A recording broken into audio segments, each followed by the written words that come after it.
सुंदरवन जंगल में टुनटुनी अपनी सौतेली माँ के साथ रहा करती थी। टुनटुनी बेटा जल्दी उठो और फ्रेश हो जाओ। मैंने तुम्हारे लिए नाश्ता बना दिया है और बताओ मैं तुम्हारे लिए लंच में क्या बना दूं? ए नौकरानी, तू चिकनी चुपड़ी बातें करना छोड़ दे। ऐसा करने से तू मेरी माँ नहीं बन जाएगी। तू सिर्फ इस घर की नौकरानी है और नौकरानी ही रहेगी। जब टुनटुनी अपनी माँ से बदतमीजी कर रही थी तभी चिंटू वहाँ पर आता है। टुनटुनी, ये तुम्हारी माँ है, नौकरानी नहीं। इनसे ढंग से बात करो और खबरदार, तुमने इन्हें नौकरानी कहा तो चलो जल्दी अपनी माँ से माफी मांगो। पापा, मैंने कोई गलती नहीं की है। मैं इनसे माफी नहीं मांगूंगी। आप इन्हें समझा दीजिए, ये मेरी माँ नहीं है। मेरे ऊपर हुक्म ना चलाया करें। टुनटुनी गुस्से में मुंह फुलाकर वहाँ से चली जाती है। तब चिंटू टूनी से टुनटुनी के किए हुए की माफी मांगता है। टुनटुनी की गलतियों को भूल समझकर माफ कर देना। वो अभी बच्ची है, धीरे धीरे वो तुम्हारे प्यार को समझ जाएगी। आप माफी क्यों मांगते हैं? टुनटुनी मेरी ही बेटी है, मुझे कोई दुख नहीं है।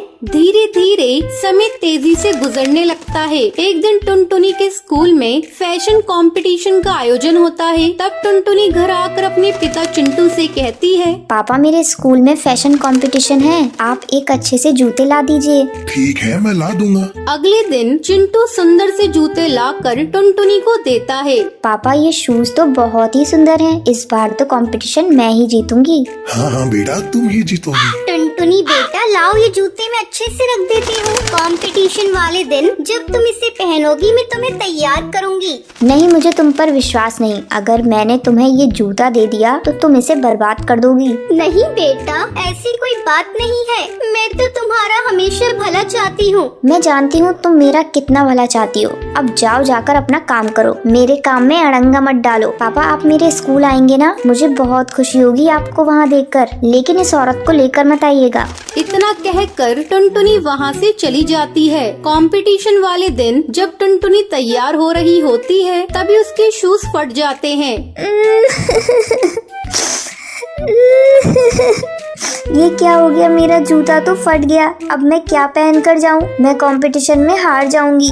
टुनटुनी का रोना सुनकर टूनी वहाँ आती है। क्या हुआ टुनटुनी, मुझे बताओ, शायद मैं तुम्हारी मदद कर सकूं। तुम क्या मेरी मदद करोगी? ये देखो, मेरा जूता फट गया। तुम्हारी ही नजर इस जूते को लग गई। अब मैं क्या पहनकर स्कूल जाऊँ? टुनटुनी बेटा, अब तुम मत घबराओ। मैंने तुम्हारे लिए बहुत अच्छे जूते सिले हैं, तुम वही पहन कर जाओ। मजबूरी में टुनटुनी टूनी के सिले हुए जूते पहनकर कंपटीशन में भाग लेती है। उसे फर्स्ट प्राइज मिलता है। घर आकर वो अपनी सौतेली माँ से माफी मांगती है। माँ, मुझे माफ कर दो। मैंने तुम्हें अपनी माँ कभी नहीं समझा। टुनटुनी बेटा, लेकिन मैंने तो हमेशा तुम्हें अपनी बेटी समझा है। फिर दोनों माँ बेटी गले मिल जाती हैं। तो ये थी आज की कहानी। ये रही आज के लक्की विनर्स के नाम आपकी स्क्रीन पर। आज का सवाल ये है, टुनटुनी कंपटीशन में क्या पहनकर जाती है? अगर आपको पता है तो आप हमें कमेंट करके जरूर बताएं। लक्की विनर के नाम कल की वीडियो में दिखाए जाएंगे। अगर आपको ये वीडियो पसंद आई हो तो इसे लाइक और ऐसी कहानियाँ देखने के लिए मेरे चैनल को सब्सक्राइब करना न भूलें। चंदनवन जंगल में कालू कौआ मुन्ना बास के यहाँ काम करता था। तभी एक दिन उसे फोन आता है। हेलो, क्या मेरी बात कालू कौए से हो रही है? जी,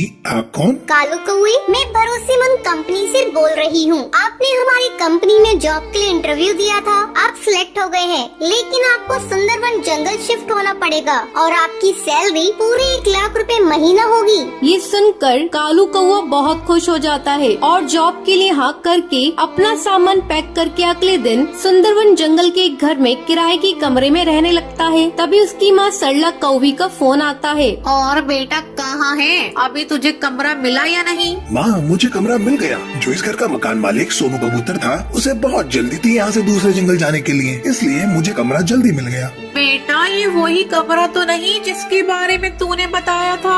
हाँ माँ, क्या हुआ? तुम इतनी परेशान क्यों हो गई? बेटा, तू वहाँ से चला जा। उस घर में भूत प्रेत रहते हैं। मेरी पड़ोसन की बेटी सुंदरी वहीं पर रहती है, उसने बताया है मुझे। माँ, तुम जानती हो मुझे इन भूत प्रेतों पर विश्वास नहीं है। चलो, मुझे बहुत काम है, मैं रखता हूँ। ऐसे ही काफी दिन गुजर जाते हैं। अब रोजाना कालू कौए के साथ अजीब अजीब हादसे होते थे। एक दिन उसे किसी चिड़िया के रोने की आवाज सुनाई देती है।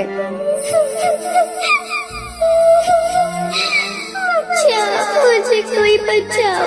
कालू कौवा उस आवाज को नजरअंदाज कर देता है। अगले दिन वो अपने पड़ोसी चीकू चिड़ा के पास जाता है। चीकू चिड़ा दरवाजा खोलता है। वो दिखने में बहुत ही अजीब सा था। चीकू चिड़ा, मुझे एक नौकरानी की जरूरत थी जो तुम्हारे यहाँ काम करने आती है। टूनी चिड़िया, तुम उसे मेरे घर में काम करने भेज दोगे? ये सुनकर वो उसके मुंह पर दरवाजा बंद कर देता है। अगले दिन कालू कौवे के घर टूनी चिड़िया आती है। जी, आप कौन? मैं टोनी चिड़िया हूँ। चीकू चिड़ा ने आपके यहाँ काम पर भेजा है। मैं बहुत ही अच्छे से काम करती हूँ साहब, आपको शिकायत का मौका नहीं दूंगी। अब टूनी चिड़िया कालू कौवे के यहाँ काम करती थी। एक दिन काम करते वक्त टूनी चिड़िया की गर्दन जोर जोर से हिलने लगती है। ये क्या कर रही हो टूनी? कुछ नहीं साहब, आप बताइए, आपको कुछ काम था? कालू कौवा इन सब हादसों से डर जाता है और वो घर में पूजा करने की सोचता है। अगले दिन वो पूजा की थाल लेकर पूजा कर रहा होता है। तभी टूनी चिड़िया अपने असली रूप में आ जाती है।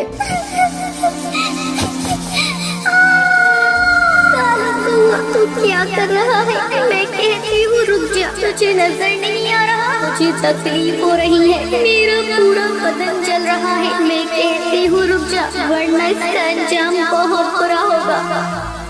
ये देखकर कालू कौवा डर के मारे घर से बाहर भागता है और अपने पड़ोसी चीकू चिड़ा के घर जाता है। चीकू चिड़ा, जल्दी बाहर आओ। तुम्हें पता है टूनी चिड़िया नौकरानी नहीं, वो एक चिड़िया की आत्मा है।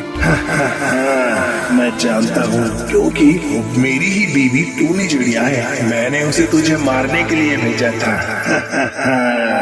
टूनी चिड़िया उड़ते हुए वहाँ पर आती है। उस घर में हमें मारा गया था। उस घर में जो आएगा वो बचेगा नहीं, हम उसे मार देंगे। अब तेरी बारी है कालू कौवा, तुझे कौन बचाएगा?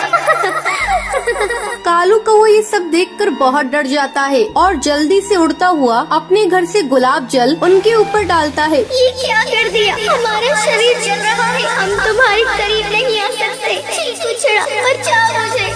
ये कहकर वो दोनों वहाँ से गायब हो जाते हैं। कालू कौवा उस घर में जादूगरनी को बुलवाकर उस घर से सारी आत्माओं को बाहर करवा देता है और खुशी खुशी इस घर में रहने लगता है। तो ये थी आज की कहानी। क्या आपको पता है कालू कौवे को नौकरी करने के लिए कौन सी कंपनी से कॉल आता है? अगर आपको पता है तो आप हमें कमेंट करके जरूर बताएं। अगर आपको ये वीडियो पसंद आई हो तो इसे लाइक और ऐसी कहानियाँ देखने के लिए मेरे चैनल को सब्सक्राइब करना ना भूलें।